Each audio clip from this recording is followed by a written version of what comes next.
आयोजन होगा। 372 मृतकों के परिजनों को नौकरी देने की मांग को लेकर ये महापंचायत कल होने वाली है। दर्ज मुकदमा वापस लेने सहित कई और मांगों पर महापंचायत कल है। पीले चावल बांटकर लोगों से शामिल होने की अपील की जा रही है। जिले सहित अन्य शहरों के पंच पटेल इसमें शामिल होंगे। इसको लेकर कल बड़ी बैठक आयोजित की गई थी, क्योंकि कल महापंचायत गुर्जर का होना है और पीले चावल बांटकर लोगों से इसमें शामिल होने की अपील की जा रही है। कई सारे मांग को लेकर ये गुर्जर का महापंचायत आयोजित किया जा रहा है, जिसमें 372 मृतकों के परिजनों को सबसे पहले नौकरी देने की मांग की जा रही है। दूसरी मांग है कि जो मुकदमा दर्ज है उन्हें वापस लिया जाए और भी कई सारे मांगे हैं, जिसको लेकर भरतपुर जिले में महापंचायत होनी है। और यहीं इसको लेकर प्रशासन भी अलर्ट मोड पर है। गुर्जर समाज के लोगों को वार्ता के लिए आमंत्रित किया गया है। गुर्जर आरक्षण संघर्ष समिति के अध्यक्ष है विजय बैंसला, जिसका ये बड़ा बयान सामने आया। अब दफ्तर और बंद कमरों में बातचीत नहीं होगी। अगर प्रशासन को कोई बातचीत करनी है तो समाज के बीच आए। प्रशासन ने 2 दिन पहले भी बात के लिए आमंत्रित किया था और आज फिर बात के लिए प्रशासन तैयार है, लेकिन गुर्जर समाज दफ्तर में बैठकर बातचीत नहीं करना चाहता है। और हमारे साथ कुछ विजय बैंसला जुड़ चुके हैं और उनसे ही हम जानकारी ले लेते हैं। एक तरफ प्रशासन बात करने की मांग कर रहा है बैंसला जी, लेकिन आप तैयार नहीं है और आंदोलन तेज होने की कगार पर। आप वापस से करेंगे, आपकी आवाज क्रैक कर रही थी मैडम। विजय, मैं फिर से पूछूं अपना सवाल? हाँ जी, आवाज कट रही थी। हमारे साथ अध्यक्ष जुड़ चुके हैं विजय बैंसला, गुर्जर आरक्षण संघर्ष समिति के। सर, एक तरफ तो आप महापंचायत कल करने जा रहे हैं, लेकिन दूसरी तरफ प्रशासन ये कह रहा है कि हम बातचीत कर सकते हैं, तो बात करने के लिए आप तैयार क्यों नहीं हो रहे हैं? किसने कहा नहीं है? अभी थोड़ी देर पहले ही माननीय मंत्री जी जवाहर सिंह बेडन जी से पूरे समाज की बात हुई है और वो 2 बजे आज दोपहर को 2 बजे गाजीपुर देवनारायण मंदिर में पूरे सर समाज के सामने आ रहे हैं, जहाँ पर समाज उससे बात करेगा। ऐसा नहीं है, ये आपके ना ये मनगढ़ंत कहानियां हैं जो लोग बाग चला रहे हैं। ऐसा नहीं है। समाज सार्थक चर्चा में विश्वास करता है, पॉजिटिविटी में विश्वास करता है। हम सबसे बात करेंगे।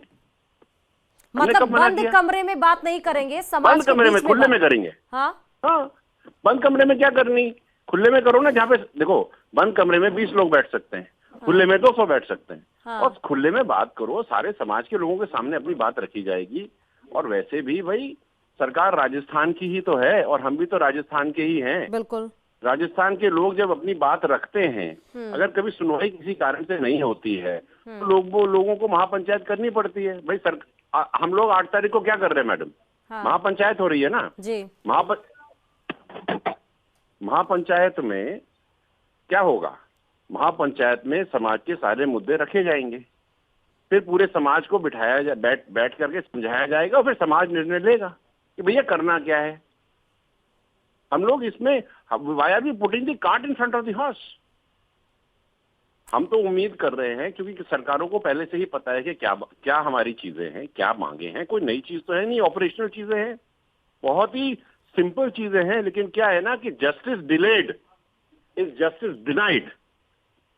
नहीं तो जिसको आप ऑपरेशन और सिंपल चीजें कह रहे हो, कर जस्टिस इज डिलेड और जस्टिस इज डिनाइड जिसको आप बोल रहे हैं, जरा आप विस्तार से बताएंगे कि क्या महापंचायत में कल आपकी मांगे होने वाली हैं? आपकी मीडिया में भी चल रही थी। अनफॉर्चुनेटली हमको बार बार रिपीट करना पड़ता है। मैं सबके सहूलियत के लिए मैं वापस से एक बार रिपीट कर दूं। देखिए, हमने जो 2000 अभी पिछले 17 साल से जो संघर्ष किया है, इसमें समाज को केवल 2 ही चीजें मिली हैं।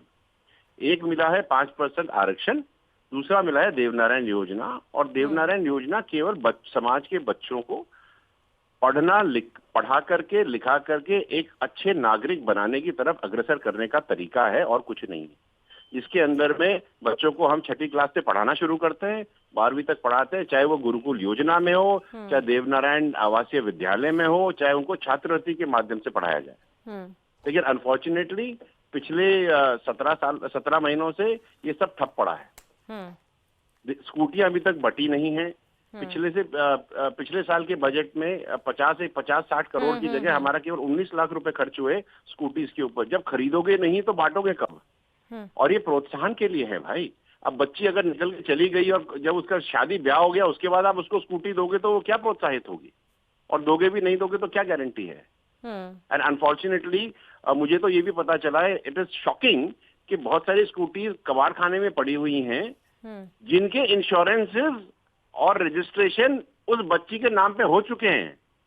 तो रिकॉर्ड्स में तो बच्ची के नाम पे दिख रही है, लेकिन पड़ी हुई है किसी कबाड़ खाने में, जली पड़ी। I mean, you have to understand the situation.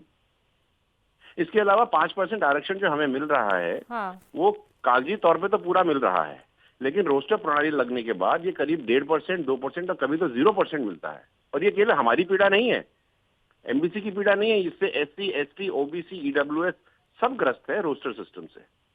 जब आरक्षण आप राजस्थान के लेवल पे दे करते हैं तो उसका क्रियान्वयन भी तो राजस्थान के लेवल पे दे होना चाहिए। आज को आप ये समझिएगा, मैं आपको स्थिति बताऊं, 2024-25 की स्कूटीज की लिस्ट कल शाम को आई है देवनारायण योजना की। ठीक है। उसके अंदर में 30 नाम बैरवा समाज की लड़कियों के हैं। अब ये तो देवनारायण योजना, मैं इनसे मेरा कोई ऑब्जेक्शन नहीं है कि बैरवा समाज से, लेकिन ये तो देवनारायण योजना तो समाज की, एमबीसी समाज के बच्चों के लिए है ना। तो उसमें बैरवा समाज की अगर बच्चियां आगे, चलो कल की तारीख में आप उनको निकाल भी दोगे तो एमबीसी समाज की कौन सी लड़कियों को तुम उसमें लिस्ट में डालोगे भाई? उनका जो हक बनता था वो तो हम खा गए ना। हमारा ध्येय क्या है? अच्छी शिक्षा, अच्छा स्वास्थ्य, पढ़ी लिखी माँ और कर्जमुक्त समाज। पढ़ी लिखी माँ के लिए हम तो प्रोत्साहित कर रहे हैं कि भैया लड़कियां पढ़ जाएं। ये तो सारा का सारा एजेंडा वही है। और आपको सीरियसली अगर हम बात करें तो माननीय प्रधानमंत्री नरेंद्र मोदी जी कहते हैं कि हमें विकसित भारत बनाना है। अगर हमें विकसित भारत बनाना है तो उसमें एक अंग विकसित राजस्थान का होगा। और विकसित राजस्थान तो तभी बनेगा जब हमारे बच्चे ढंग से पढ़ जाएंगे। हम पढ़ने के लिए उनको जो सिस्टम है वो दे ही नहीं रहे। मतलब बैंसला जी, आपकी मांगे यही है कि एमबीसी आरक्षण विधेयक के 9वीं अनुसूची पूरी बात सुनिए ना। We have not completed. तो ये तो हो गई, तो बड़ी मांगे। हमारे केसेस अभी तक वापस नहीं हुए हैं, अगर हो गए तो वो लिस्ट हमारे तक साझा नहीं हुई। ठीक है, मेरे सवाल का आप जवाब दीजिए। आपकी जो मांगे हैं वो हम चला भी रहे हैं, आपने ऑलरेडी ये चीज बोली थी स्क्रीन पे। मुझे ये बताइए कि सरकार अगर आपसे बातचीत करके आप सहमत हो जाते हैं तो क्या ये महापंचायत 17वीं बरसी पर जो आपने आयोजित किया वो नहीं होगी? देखिए, महापंचायत तो होगी। हाँ। अगर ये काम पहले हो जाते तो धन्यवाद पंचायत होगी। ओके। वरना ये विचार पंचायत होगी। ठीक है। इसमें क्या, इसमें मतलब हम लोग। बहुत शुक्रिया विजय बैंसला जी हमारे साथ जुड़ने के लिए खबर पे।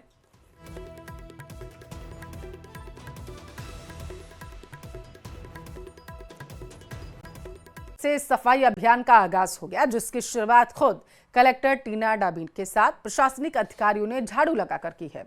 सफाई की शुरुआत हो चुकी है।